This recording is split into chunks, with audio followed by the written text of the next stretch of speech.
नमस्कार स्टूडेंट, स्वागत है आपका अपने यूट्यूब चैनल सुभांश क्लास में। हम आपके लिए लेकर आए छत्तीसगढ़ माध्यमिक शिक्षा मंडल रायपुर शैक्षणिक सत्र है आपका 2021-22 माह जनवरी।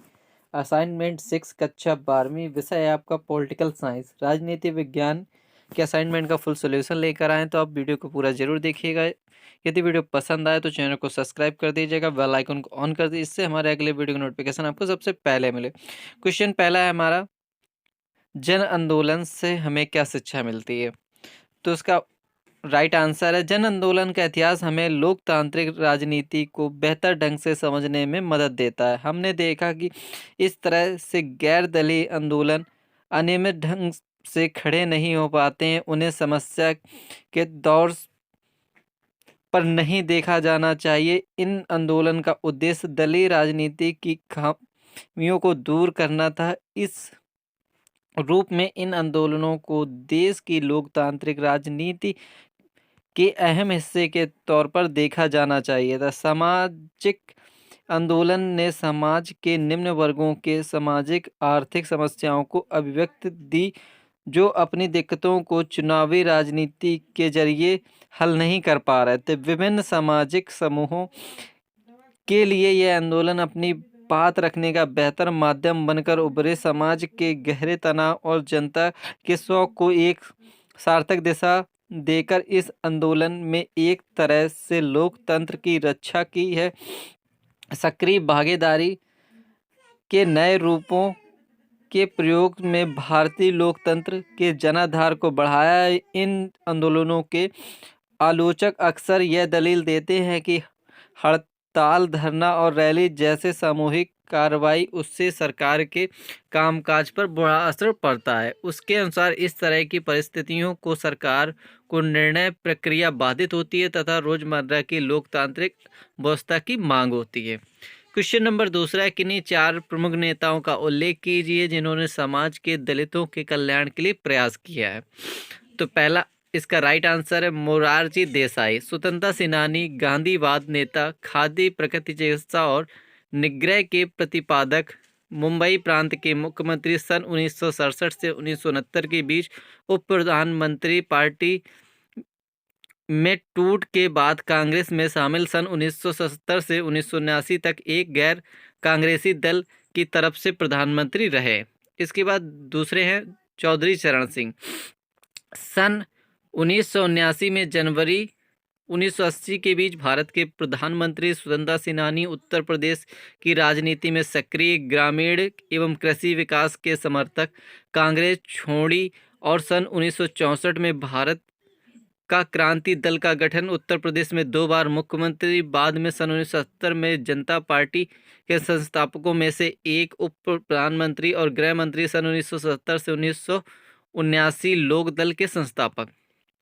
जगजीवन राम, स्वतंत्रता सेनानी एवं बिहार के कांग्रेसी नेता, सन 1970 से 1979 के बीच भारत के उप प्रधानमंत्री, संविधान सभा के सदस्य, सन 1952 से मृत्यु पर्यंत संसद, स्वतंत्र भारत के पहले मंत्रिमंडल में श्रम मंत्री, सन 1952 से 1970 के बीच अनेक मंत्रालयों की जिम्मेदारी, विद्वान एवं कुशल प्रशासक।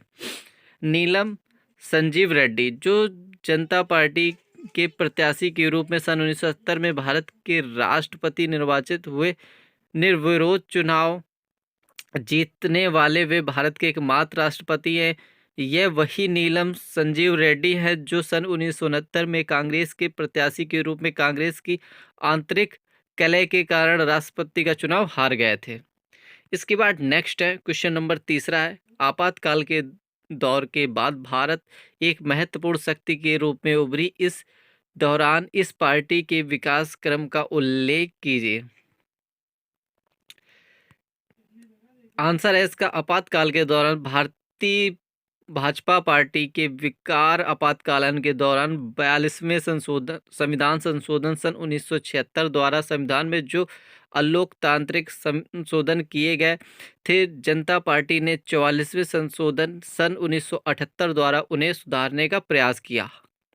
नागरिकों के अधिकारों, संचार माध्यमों की स्वतंत्रता तथा नगर न्यायपालिका की स्वतंत्रता की पूर्ण स्थापना की गई। समाजवादी नीतियों को लागू करने के लिए इसी संशोधन द्वारा संपत्ति के मौलिक अधिकारों को समाप्त कर उन्हें कानूनी अधिकार का दर्जा दिया गया। जनता पार्टी की सरकार ने नेहरू समाजवाद के स्थान पर गांधीवादी समाजवादी की अवधारणा को अपनाने का प्रयास किया। इसके अंतर्गत छोटे उद्योगों को प्रोत्साहन, गरीबों के उत्थान के लिए अंत्योदय कार्यक्रम, पंचायतों को मजबूत बनाने के लिए सत्ता किंग विकेंद्रीकरण का प्रयास किया गया। ग्राम पंचायतों को मजबूत करने के सुझाव देने के लिए सन 1970 में अशोक मेहता कमेटी का गठन किया गया। अशोक मेहता कमेटी उस समय के प्रसिद्ध समाजवादी नेता थे।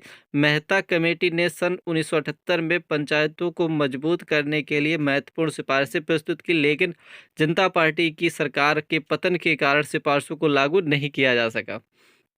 इंदिरा गांधी के शासनकाल में भारत की विदेश नीति का झुकाव सोवियत गुट की तरफ अधिक हो गया था तथा अमेरिका से संबंध अच्छे नहीं थे। अतः जनता पार्टी सरकार ने विदेश नीति के मामलों में वास्तविक गुट निरपेक्षता को लागू करने की बात कही। इसके अंतर्गत दोनों महाशक्ति सोवियत संघ और अमेरिका के साथ संतुलन संबंधों को बनाए रखने की बात शामिल थी। क्वेश्चन नंबर लास्ट है, सामाजिक रूप से कमजोर वर्गों की राजनीतिक सशक्तिकरण पर निबंध लिखिए।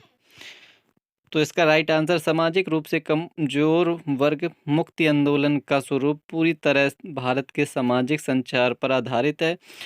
सामाजिक रूप से कमजोर वर्ग समस्या जाति व्यवस्था की देन है। भारत की सामाजिक व्यवस्था में कुछ जातियों को सामाजिक पतन के दौर में गुण अथवा हित मानने हुए सबसे नीचे का स्थान प्रदान कर दिया गया है। इसके परिणाम यह निकला कि सदियों से कमजोर बनाया बड़ा मुख्य धारा से अलग थलग रहा और उन्हें वे कार्य सौंपे गए जो साधारणतः लाभकारी और पवित्र माने जाते हैं। तो ये आपका पूरे क्वेश्चन का आंसर है, तो देख लीजिए। यदि वीडियो पसंद आए तो चैनल को सब्सक्राइब कर दीजिएगा। यदि आप इसे PDF में पाना चाहते हो तो आपको गूगल पर सर्च करना होगा www.subhansclasses.com। तो वहाँ से आपको PDF मिल जाएगी, तो इसका आप फुल सॉल्यूशन भी प्राप्त कर सकते हैं। मिलते हैं नेक्स्ट वीडियो में, तब तक के लिए बाय बाय।